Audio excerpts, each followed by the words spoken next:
This is the Lone Crater YouTube. We hope this video helps. You start by making the car safe. Disconnect the negative battery and wait at least 10 minutes to clear airbag capacitors.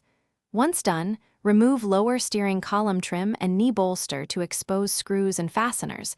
Make sure to keep fasteners organized in labeled bags. Next, pull the driver footwell trim panels to access hidden bolts. If you need more room, unbolt the steering wheel after marking its position and disconnect the airbag and horn connectors.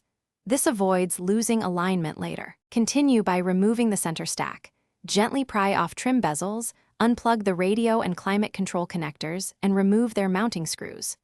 Once the stack is out, remove the instrument cluster retaining screws and carefully pull it forward to unplug multi-pin connectors. Label each plug to prevent mistakes. Then remove the heater control box trim and disconnect the A/C ducts, which often block dash removal. Finally, unbolt the center console mounts and slide the console rearward, so it clears dash side. Now you remove the dash support. Unbolt lower dash bolts, the cross support bracket, and side fasteners in a systematic order so the structure releases evenly. Once all fasteners are out, have two people lift the dash, tilting slightly to clear the HVAC ducts and wiring harnesses.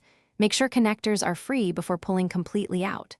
Finally, stow the dash upright in a soft, protected area.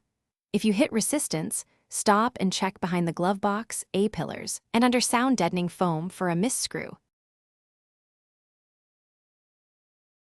Thanks for watching. Consider subscribing if we helped you.